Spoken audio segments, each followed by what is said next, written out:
Let us pray before we begin. Lord, we continue to worship you by receiving your message. Speak to us, dear God. May the Holy Spirit work mightily in us that we may understand your truth and that we may apply it in our lives, that we may be called back to the purpose that you have created us for. All these we ask in Christ's name. Amen.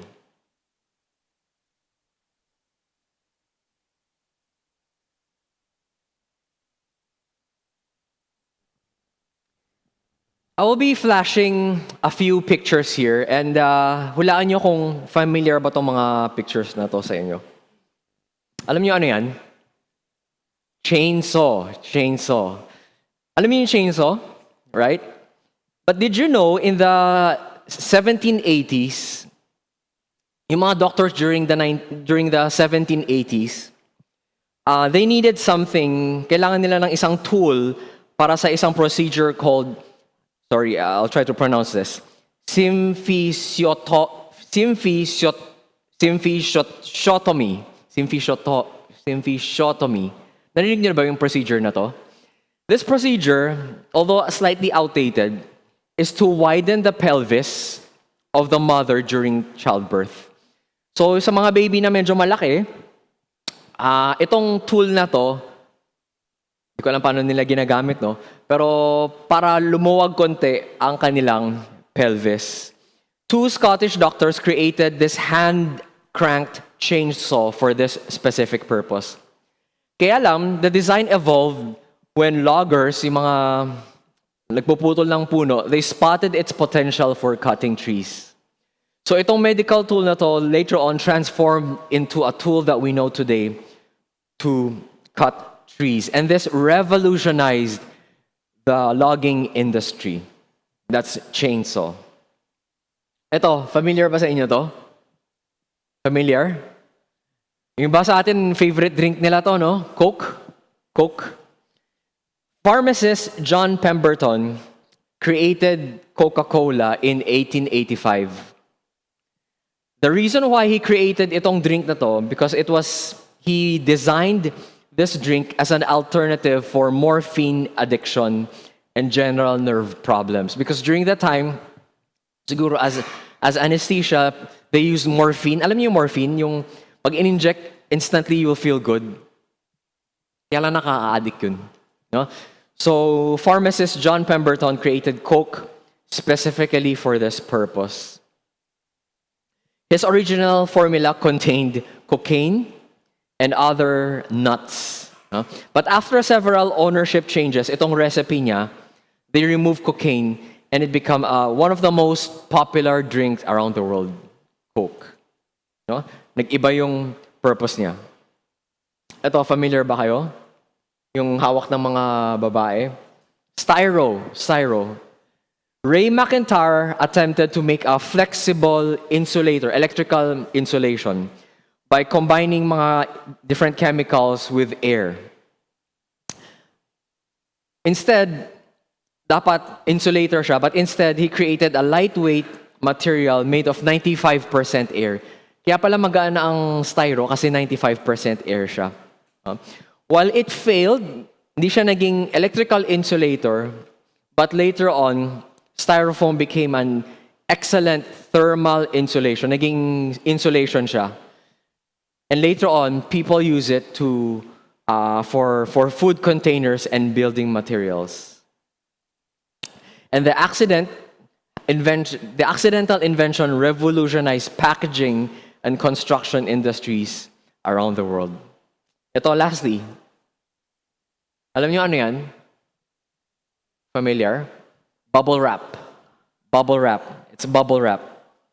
Alam niyo ba, in 1957, one engineer called Alfred Fielding and one chemist called Mark Trevains invented bubble wrap. Alam niyo ano original purpose ng bubble wrap? Wallpaper. It was invented as wallpaper. Gusto kasi nila, they were looking for a wallpaper na 3D. No, so itong engineer tsaka chemist to, they invented bubble wrap as wallpaper. But later on, we know what happened sa mga mahiling mag-Shopee, lalo na pag fragile, pagdating naka-bubble wrap siya. So you see, these object has purpose. Has purpose. But its purpose changed from the original designer or inventor to what it is today. You know, as believers of Jesus Christ, your life is not purposeless. Your life is lived with a purpose. And this purpose is His purpose. But you see, you might have lost sight of this purpose. Baka nakalimutan na natin itong purpose natin. Or baka naman na distract tayo sa purpose na to because of many reasons. Probably the burdens that you are carrying, yung mga problems niyo that you are carrying. Posible din because of the pleasures of this world that you are distracted of this purpose. Church, we need to reclaim this God-given purpose. We need to go back and understand and know why we were saved and why we were created for this God-given purpose. That's why our title for this morning is called, You Are Made for This. This morning, I pray that we will be reminded that we were created and saved for this purpose. Let us read our passage this morning found in Matthew chapter 4, verse 19 to 20. It says, And He said to them, this is Jesus speaking, Follow me, and I will make you fishers of men. And immediately they left their nets and followed Him. This morning we will look at three very important points found in this passage. The first point that we'll look at is the call. The call, yung tawag sa kanila. Let me give you a context. This call ni Jesus was actually addressed to two brothers, si Peter and si Andrew. And Peter, Andrew, and some other disciples, for 18 months, that's a year and a half, around a year and a half, they have been following Jesus for that time. And in that time, they have seen the miracles na ginawa ni Jesus. Yung turning water into wine. Narinig din nila ang sermon ni Jesus. Nakita nila kung paano nagalit si Jesus dun sa temple. Yung mga nagbebenta ng mga kung ano-ano, nagalit. And nakita rin nila kung paano nag-evangelize si Jesus dun kay Samaritan woman. So by this time, Jesus knew them well, and the disciples knew Jesus well. And for 18 months, ano lang sila? Followers lang sila. In our context today, baka taga-like lang sila sa Facebook, taga-heart, taga-thumbs up. No, they were just following. But you see, from this point on, things about to get serious. Magiging seryoso na yung buhay nila. They will transition from being mere followers to now workers for Christ. Ganun din yung buhay natin as Christians. Earlier in our Christian walk, we may be baby Christians. We may be starting with our journey. Kaya sabi sa New Testament, we are infants. We started as infants. Lahat tayo, physically, we started infants, right? Right, tama? Lahat tayo. No matter how old you are right now, whether 20 years ago, 30 years ago, 40 years ago, 50, 60, 70 years ago, you were once infants. Hindi kayo nakakakain ng sarili.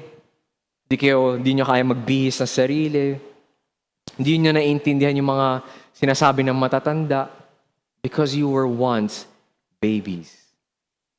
Our Christian walk is also like that. We were once babies. We can read, nakakabasa tayo, pero hindi natin maintindihan. Hindi natin na iintindihan kung ano yung tama or mali. Theology seems very distant to us. We don't know how to pray. We don't know how to serve. Hindi natin alam kung ano yung tamang behavior, how to behave as a Christian around our non-Christian friends. But you see, as you grow and mature in the faith, you become more knowledgeable. And also, you become His worker. And that is what we will look at this morning. Ano ba itsura na itong maturity process na to? Do you agree? Lahat natin kailangan natin mag-mature? Right? Physically, kailangan natin mag-mature, right? Hindi naman pwede forever baby tayo. No? Naalala ko, tinanong ko kay Kezi, kay Liit. Tinatanong ko sa kanya, Kezi, do you want a baby sister or a baby brother? Alam mo sagot niya? It's always this, no. Sabi ko, why? Ba't ayaw mo ng baby brother or baby sister? Kasi gusto niya, sabi niya, I want to be the baby. So gusto niya lagi siya yung baby. No? As much as that sounds cute, di pwede. We have to grow up physically. We have to grow up personally. Yung character natin, we have to grow up. And as a Christian, we have to grow up. Kailangan natin mag-mature as a Christian.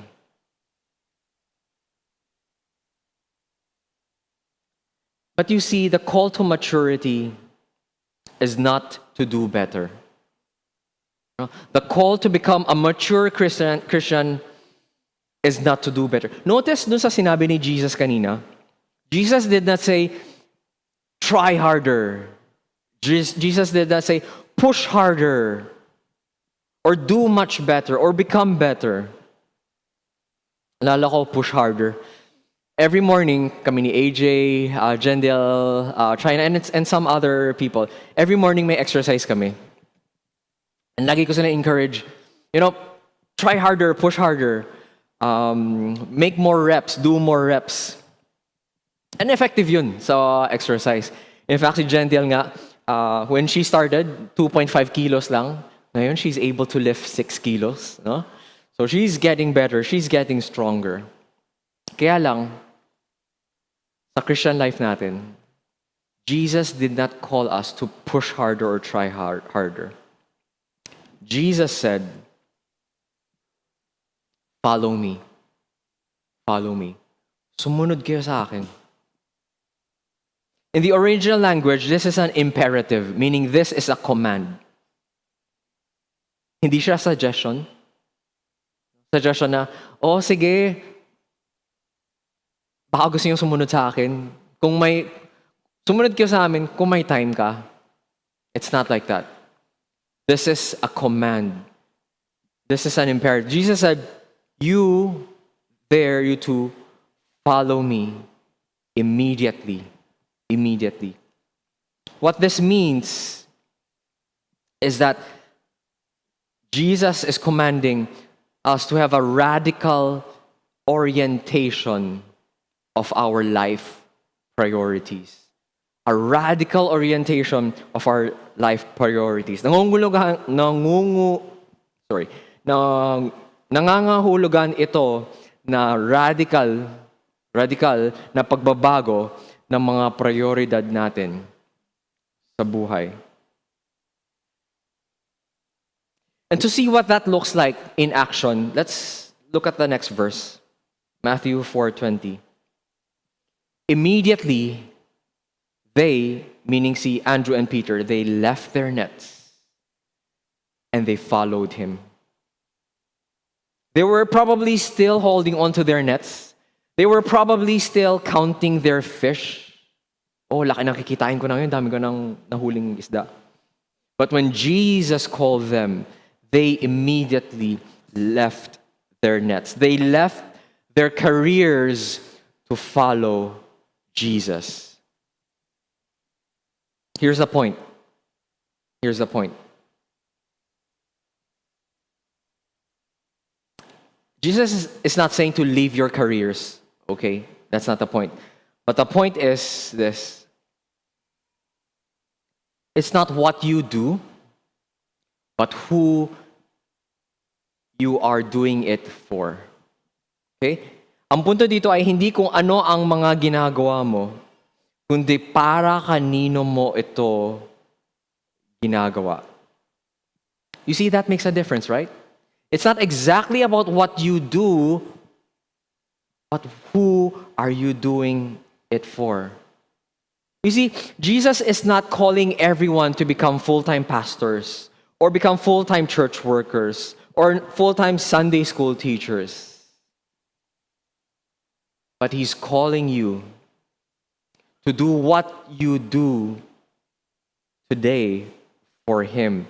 It's an orientation of priorities. That means you can be an office worker. You can be a manager. You can be a Grab driver. You can be a parent, full-time parent at home. Whatever it is you do, you can be that. As long as it is clear who you are doing it for. As long as it is clear that you are doing it for the mission and purpose of Christ. You see, opposite naman nun, you can be a full-time church worker, you can be a full-time pastor, you can be a full-time missionary, but still, you're not doing it for Christ. Very possible. It's very possible. So following Jesus means you understand who you are doing it for. Another thing about following Jesus, about surrendering your life to Jesus, is that following Jesus is transformative. Nakapagbabago. Transforms you. A lot of times when people think about surrendering your life to Jesus, inisip nila, Lord, lugi ako. I have to give up all these just to follow you? Parang hindi good deal. But you see, following Jesus and surrendering your life to Jesus is not so much about giving something up, but gaining something. Because a life lived for Jesus is a life surrendered to Christ. A life lived for Jesus becomes a life filled with purpose and meaning. And most of all, a life lived for Jesus is a life of peace. Another place in Matthew where Jesus said na sabi ni Jesus sa mga tao na to come follow me or to follow me is in Matthew 11:28-30. Jesus said, "Come to me or follow me, all of you who labor and are heavy laden, and I will give you rest. Take my yoke upon you and learn from me, for I am gentle and lowly in heart, and you will find rest for your souls. For my yoke is easy and my burden is light." So sabi ni Jesus, sumunod kayo sa akin. Because my yoke is easy. Malambot ang aking pamatok at magaan ang aking pasan. Let me give a context. Ano ba yung yoke? Hindi siya egg yolk, ha? Hindi siya egg yolk. He's not talking about that. Yoke is in farming when two cattle are doing their work. yung kahoy ba na nakalagay sa kanila. That means when one cattle goes, the other must follow. Hindi sila pwedeng, this cattle wants to go right and this one wants to go left. They have to go together. Notice Jesus' word. Sabi niya, come to me all who labor and are heavy laden. Our burden can be heavy when we are being yoked by the world. Mabigat ang ating, anong Tagalog? Mabigat ang ating pamatok or pasan kapag nakapasan tayo sa mundo. A lot of people allow themselves to be yoked to the world. And a lot of times, you know what they do? They chase. Habol. Laging may hinahabol. Targets, incomes, profits, goals, personal ambitions, personal this, personal that. And after a while, it becomes tiring. Nakapagod. And after a while,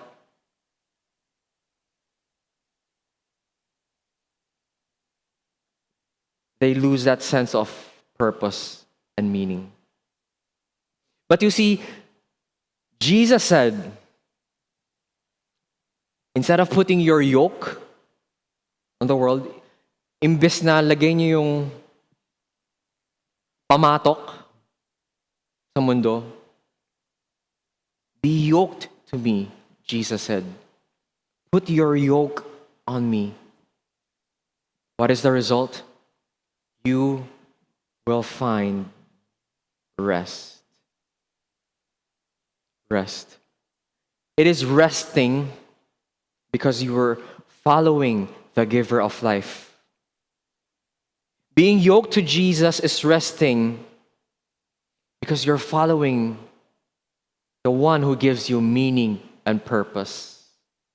No longer, di na kayo maghahabol, di na kayo mag-chase, but instead, you will follow purposefully and meaningfully. Di ba rest yun? Nakakapagod kaya laging may hinahabol. No? For someone who runs, I love to run, if you don't know. I love to run. There are days I'm chasing a target. Kailangan in 5 kilometers, I have to be sub 30 or sub 29 minutes. May hinahabol. Nakakapagod yun. And that is what chasing feels like. Jesus said, come to me, follow me, allow yourself to be yoked to me, and you will find rest. But then again, hindi naman ibig sabihin nito na you will have a problem-free life. Hindi naman ibig sabihin nito na you will have a challenge-free life. You'll still have problems. But Jesus said you will find peace and rest. You will find, maintindihan nyo ang purpose kung bakit kayo naghihirap.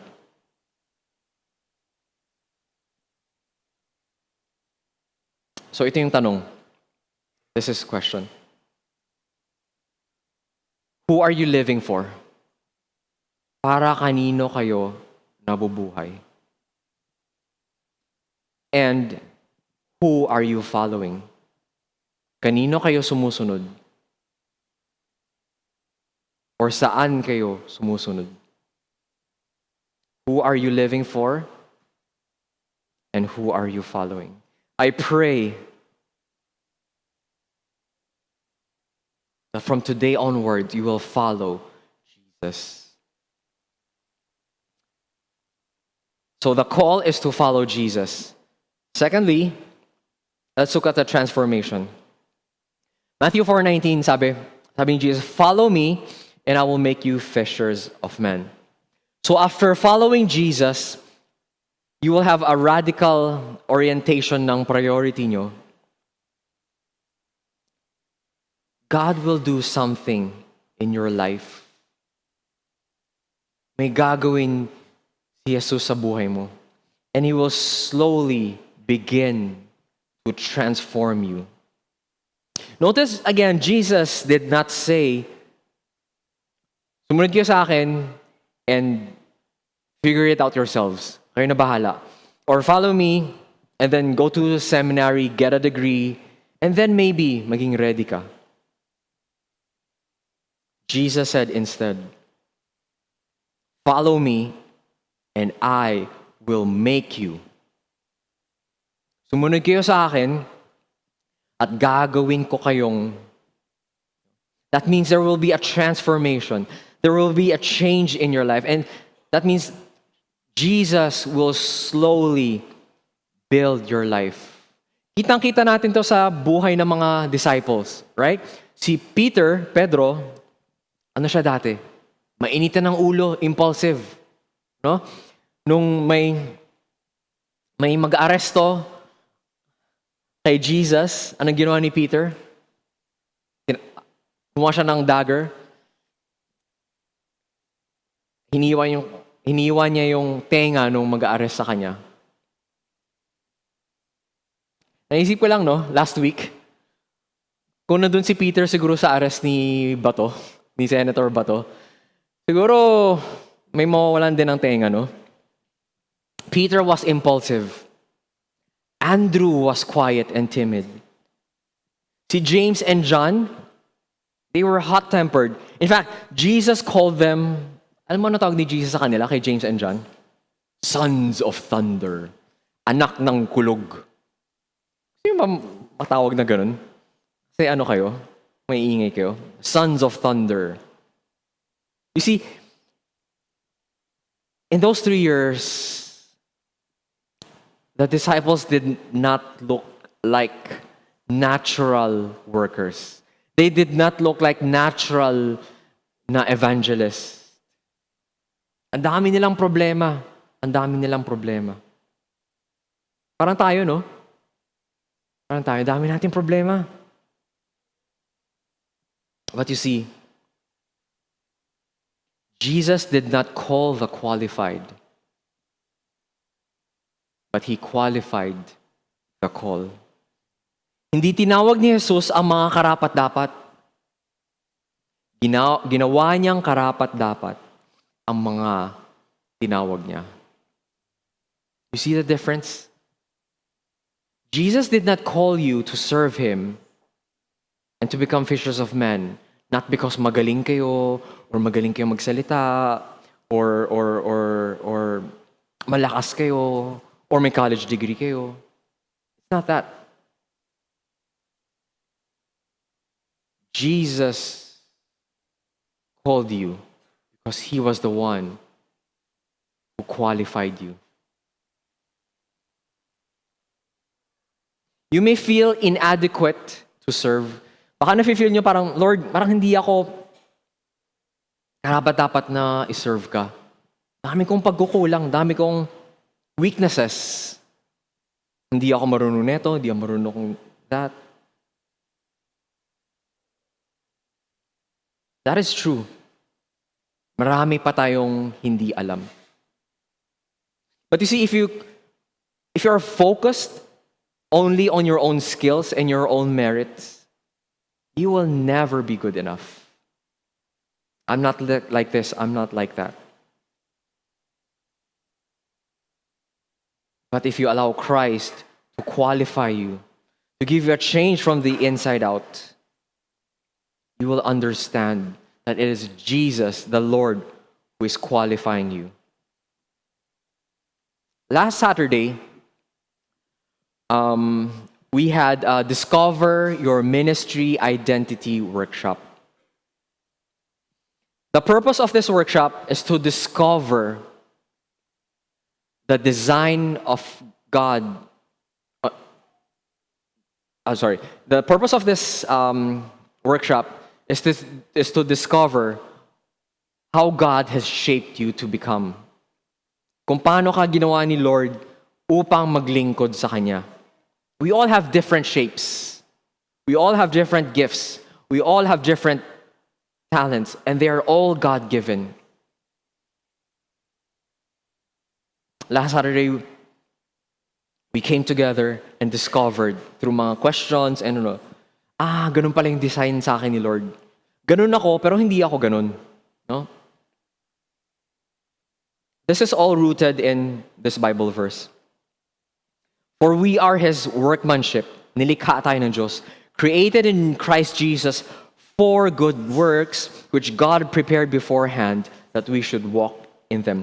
Nilikha tayo ng Diyos at sa pakikipag-isa natin kay Kristo Jesus, binigyan niya tayo ng bagong buhay para magsaya? No? Para gumawa tayo ng kabutihan na noong pa'y itinalaga na ng Diyos na gawin natin. God has already created you for His purpose to do His good work. Our job is to discover it. Our job is to follow Him. Meaning we have to be in an intimate relationship with Him. We have to grow in our understanding of Him. Na lumago ang ating pagmamahal para sa Panginoon. And as you do, He will slowly transform your heart's desire. Na-experience na yun? Dati ganun ako, pero nung sumunod na ako kay Lord, parang iba na yung desire ko sa life ko. Parang iba na yung pagtingin ko sa kapwa ko. Parang nag-iba yung love ko for other people. Kung dati, natatawa akong may nahihirapan. Ngayon parang may concern na ako, may love. And I want to share Christ to those who are suffering. Experience niyo yun? That is Christ, the power of the Holy Spirit working in you. That is a result of you actively following Jesus. He will slowly transform your heart, transform you from the inside outward. Jesus spent another 1.5 years, around 18 months, with the disciples after niya tinawag na maging fishers of men. Another 1.5 years. You see, hindi iniiwan ni Jesus ang mga disciples niya. He continued to train them. He continued to show them how to become workers of the field, how to become fishers of men. And the disciples continued to follow Him for 1.5 years. So, ibig sabihin nito, habang nakikilala niyo si Lord, habang nagbabago ang inyong puso, seek to be trained. Magpa-train tayo.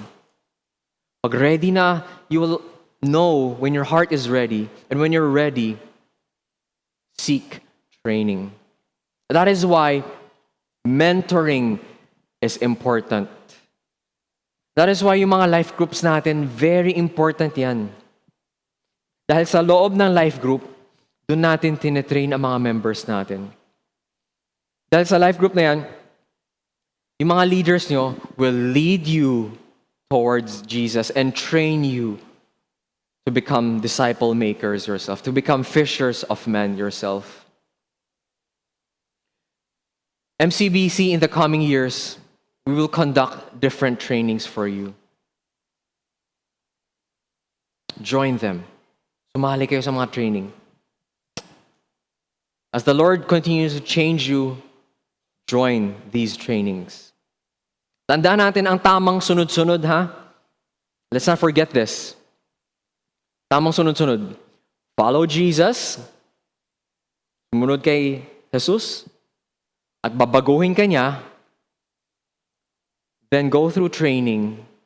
And then serve. Right? In my years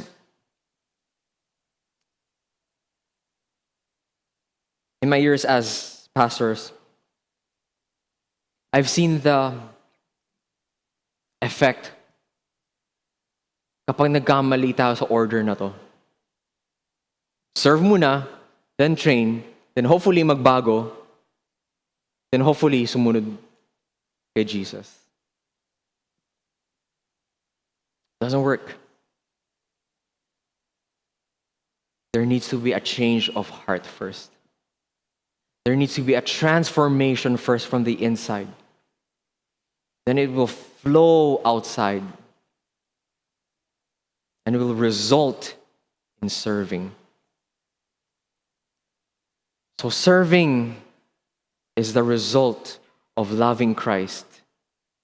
It's not the means to love Christ. Ang pagsilbi sa Panginoon ay resulta ng pagsunod sa Kanya. Hindi ito paraan para sumunod sa Kanya. We need to get the order right. So the first point is the call. The second is the transformation. Now we go to the third. The mission. The mission. Follow me. That's a call.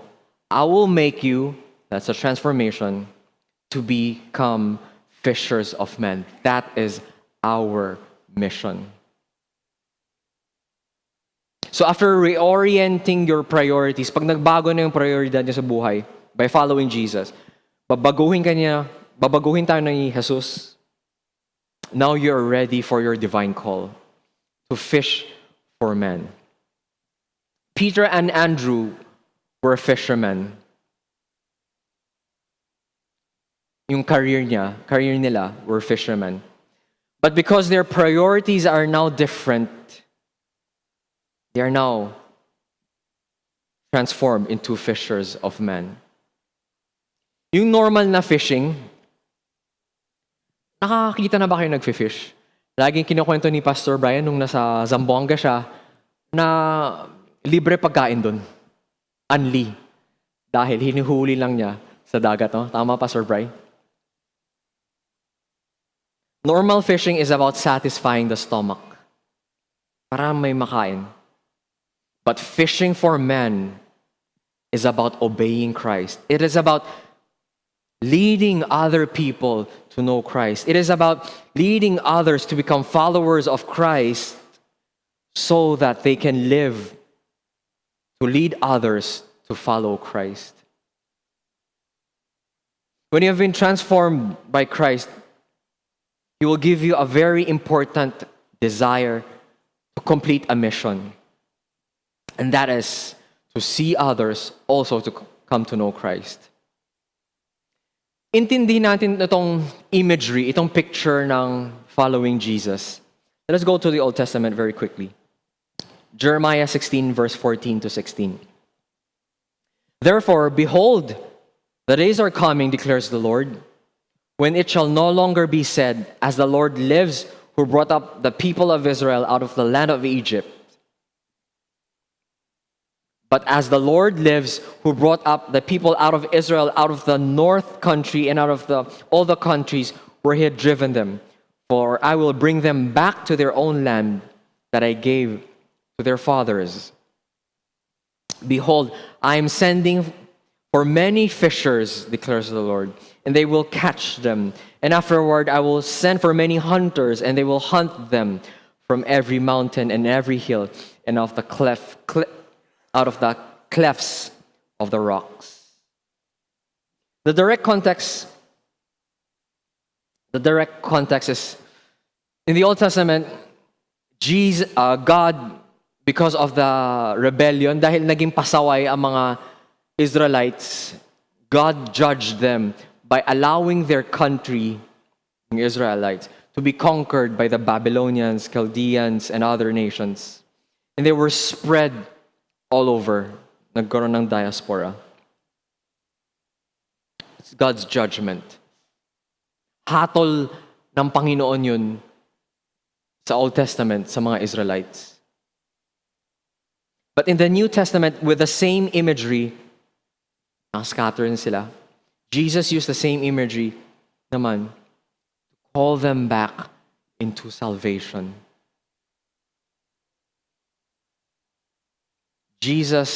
When Jesus came, he said this, I have come into the world as light, so that whoever believes in me may not remain in darkness. If anyone hears my words and does not keep them, I do not judge him, for I did not come to judge the world, but to save the world. Hindi ako naparito sa mundo para hatulan ang mga tao, kundi iligtas sila. The mission and purpose of Jesus in his first coming 2,000 years ago is to save people. That is why when Jesus said, follow me, I will make you fishers of men, Jesus was saying to his disciples, I came here to train you to do my purpose, which is to save people. And that is what we are called to do today. Habang hindi pa nagsa-second coming, feeling niyo ba malapit na? Baka, no? Maybe, right? I don't know. No one knows. Pero sure ako of one thing. Today is nearer than yesterday. Agree? May 24 is nearer than May 20. We're always one day nearer. Until the second coming ni Christ. We are called to do this today, to become fishers of men. To live for the purpose why Jesus came. To live, mabuhay tayo kung ano yung purpose ni Jesus para sa atin. Let's talk about the word Christian. Ang ibig sabihin ng Christian is that you are a follower of Christ.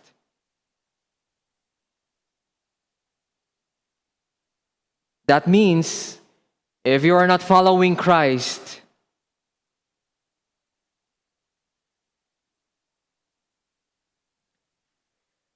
you cannot attach the name Christian to yourself. Ibig sabihin, pag hindi kayo sumusunod kay Kristo,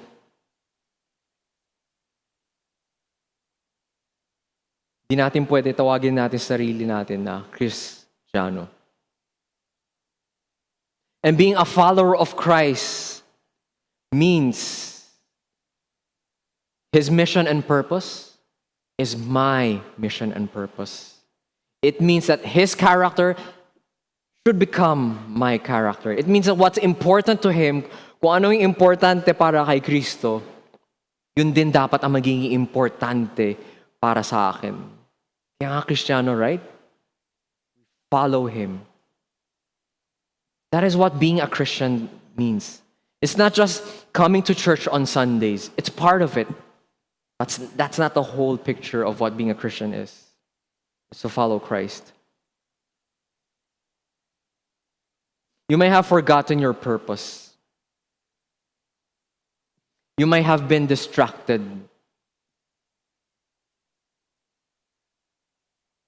It could be the fault of the pastor who has neglected to teach this to you. But the call today is to come back to his calling, to become fishers of men. Let me tell you about the story of this village. Itong village na to, lahat ng nakatira dun ay fishermen. No? This village calls themselves the village of fishermen. Ang ganda nitong village na to. They were surrounded by bodies of water. May ilog, may lake, and they were surrounded by many, many, many fishes. So week after week, itong mga tao sa village na to, month after month, year after year, they would gather together and they would meet. And week after week, they would talk about yung calling nila about fish. about fishing. They would meet about and ma-appreciate nila kung gaano karaming fish ang village nila. And they would talk about that one day, they would go fishing. And dito sa village na to, lagi nilang pinag-usapan. Ano yung mga bagong paraan na pag-fish, ano yung bagong method na pag-fish, and mga bagong equipments na pag-fish na itong bangka na to, ang bilis, ang tulin, saka tahimik pa, hindi natatakot yung isda. Lagi nilang pinag-usapan yun. Itong village na to, yung mga tao dito, they sponsored mga nationwide and even worldwide meetings para pag-usapan and to promote fishing. And they would discuss yung mga new ways of fishing na pag-usapan nila sa village nila. And sinishare nila at nagbebenta rin sila ng mga bagong equipments for fishing. And they would call other fishermen to fish. And they even discuss yung mga bagong bait. Ano yung bait? Pain? Pain ba? Bait? No, they would discuss yung mga bagong na-develop na bait nila for fishing. One thing this village did not do is fish. So ano ginawa nila instead? Yung mga fishermen sa village na to, ang ginawa nila, naglabas sila ng maraming pera. At nagtayo sila ng isang magandang building, malaking building. At tinawag nilang fishing headquarters. And dahil may fishing headquarters ni sila, sabi ng mga tao sa village yun, tara, mag-form tayo ng board. Board of Trustees ba tawag doon? Board. Para maging leader ng itong fishing headquarters. Itong board members na to, they had vision and they had courage to speak about fishing, to define fishing, and promote the idea of fishing in faraway villages where many other different fishermen are there. So ginawa na itong mga tao dito, they spent a lot, so tinawag ng board, yung tao sa village, and they spent a lot of time meeting and discussing kung ano yung fishing. They continue to define what fishing is. They even put out a budget to buy new equipment, to build a bigger fishing headquarters. These fishermen praised the past generations for being good fishermen. They celebrated them. And later on, itong board na to, they decided to build large training centers. Kanina, headquarters lang. Sabi nila, importante may training centers ng mga fishermen natin. So naglabas ulit sila ng pera para magtayo ng mga training center. Parang TESDA, no? Training. Taga sila ganun. Ang primary purpose ng mga training centers na to is to teach fishermen how to fish. Kaya lang, over the years, yung training center na to, it was more important to them about talking about fishes, about the nature of fish, about the psychology of fish, about where to fish, and became more important to them to get their diplomas, to have the titles to become fishermen. Later on, nagkaroon pa ng Speakers Bureau, isang samahan ng mga speaker to talk about the subject of fishing. They went to far away villages to talk about fishing. But one thing the people of the fishing village did not do is fish. Isang hindi nagawa ng mga tao ng mangingisdang to ay mangisda. They have forgotten the most important part of being a fisherman. Is to fish. Kaya nga fisherman, right? To fish.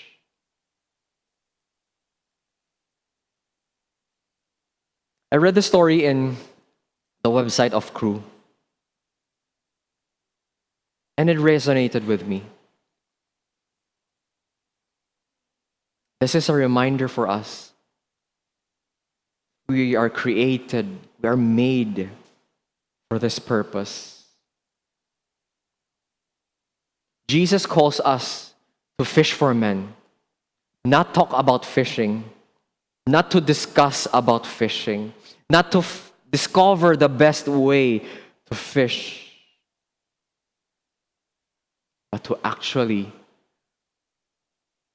go to your homes, to your workplaces, to your schools, your neighborhood, wherever the Lord is leading you, to fish. Let us not compare, because the Lord has gifted some. Minsan, si Lord, pinagkaloob niya yung iba, na kapag nag-fish sila, net ang gamit. Maraming naliligtas. Pero si Lord minsan, ang gift niya sa iba is one-on-one evangelism. Some are gifted to go to different places, to Africa, to South America. Some are gifted to catch fish sa neighborhood, sa ating mga kaibigan. Iba-iba tayo. Again, it does not matter kung ano yung calling nyo. But one thing is for sure, that we are called to fish. We are called to catch fish for the kingdom of the Lord. So what do we do? What do we do as a church? Okay, I hope nakikita nyo, no? From the left, you see the cross. Right? Once Jesus saved you, nung panahon na linigtas kayo ng Panginoon, diba sabi ko kanina, He will begin the process of transformation. And you will grow from, nakita nyo, M1, M2, M3, M4, M5, M6, and 7. That's the level of maturity that we should that should happen to a Christian. So ano yung M1? M1, ang tawag dun, task-oriented or serving projects. When you have put your faith in the Lord Jesus Christ, the Lord will give you a heart to serve. You will start with M1. Possible, sa M1, pag-ayos ng mga upuan, or paglinis, or whatever, mga project-based, short-term based. And as you continue to grow, the Lord will want you to serve people in the body of Christ. Ngayon naman, you are serving people, not just project, but people. Maybe ikaw yung magiging prayer meeting coordinator or life group meeting coordinator. No, that's M2.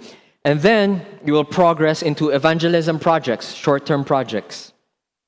Meaning, sasama na kayo sa isang leader na lumalabas para mag-share ng gospel. Short-term lang. Maybe going to, Intramuros, mag-share ng gospel, ganun. Short-term missions. And then when you continue to mature, you will begin to grow into caring for believers, supportive relationships. Meaning you will grow into pag-pray sa mga tao sa church, pag-pray sa mga kapatiran natin sa simbahan, or probably counsel them, or probably welcoming mga new believers. And they will continue to mature to M5. Ano naman yung M5? This is to care for, you will begin to care for unbelievers who are out there, your friends, your relatives, whoever. You will begin to contact them. You will begin to invite them sa mga events to build relationship with them. And when you continue to grow, you'll become an M6, ministering community. Now we'll begin to share Jesus Christ. You'll begin to evangelize. And then later on, when you mature, you will become M7, which is to become a disciple maker yourself. Na ikaw na mismo ang magtuturo sa members how to go out, share the gospel, and make disciples. Again, learning about following Jesus and teaching others about following Jesus is two different things. Naalala ko, Jendel pinagpaplano namin na in the coming months, she will learn to drive. No? So discipleship is like learning to drive. You gain the information how to drive and all that. Disciple making is being trained to teach others how to drive. Maging instructor siya sa driving. It's two different things. What Jesus desires for us is to become disciple makers, to lead others to know Christ, and to train others to become disciples themselves. So in the next 3 years,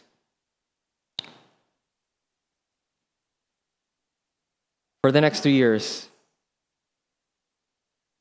niyo yung title? Foundation, Year 1. Because for the next 3 years, our goal is to build a strong foundation in MCBC. Yung foundation na to is kayo. Whether you are a new believer or a long-time believer, the foundation is the people. Ano yung itsura ng foundation? That you will continue to grow in your maturity. Na pagpatuloy nyo ang paglago ng inyong pananampalataya. From M1, serving short-term, to become M7, na kayo na mismo ang nagtitrain ng ibang tao na maging disciples. Strategically, this makes sense, right? Strategically, we need more disciple makers in our church. Why? Because when we begin to share the gospel outside, when we pray that the Lord bring the harvest to our church, we must be ready to disciple to these new people. Na hindi lang lahat bibigay kay Pastor Brian or lahat bibigay sa life group leader or sa pastor nyo. We all take part in this. You play a very important role in God's kingdom in fishing. We need to build this, church. We need to build this. We need to ready ourselves for this. So let's not be a church who just likes to talk about fishing. Let's be a church who actually fish. All for the praise and glory of our Lord Jesus Christ. Let us pray. Heavenly Father, we thank you. You reminded us today that we were made for this. Sorry, Lord God, if we have been distracted, if we have forgotten, or we have been ignorant of this.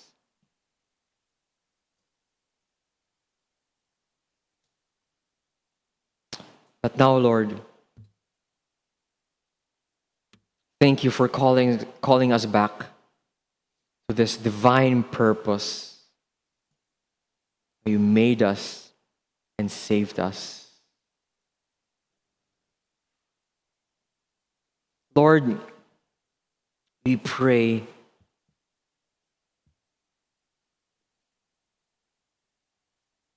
to give us a greater burden for our friends, our relatives, or office mates workmates that have yet to experience the joy, the satisfaction, the peace of following you. Lord, we're not praying for better methodology, na mas magandang paraan ng pag-share ng gospel. Instead, Lord, ang panalangin namin ay mas malaking pagmamahal sa mga taong ito.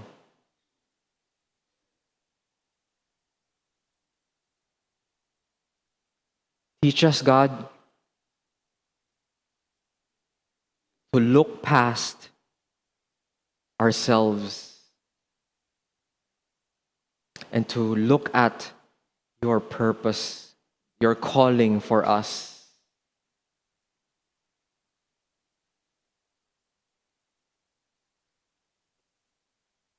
May we move past maintenance mode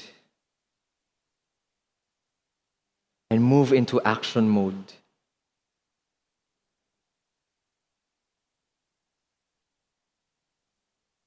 Lord, transform us. Baguhin niyo po kami. Baguhin niyo po ang puso namin, ang isipan namin. Na yung priority namin ay mag-reorient. I would ask, honestly, para kanino pa tong ginagawa ko? And Lord, I pray that the answer would be, we are doing this for you. Help us, dear God. All these we pray. In Christ's name, amen.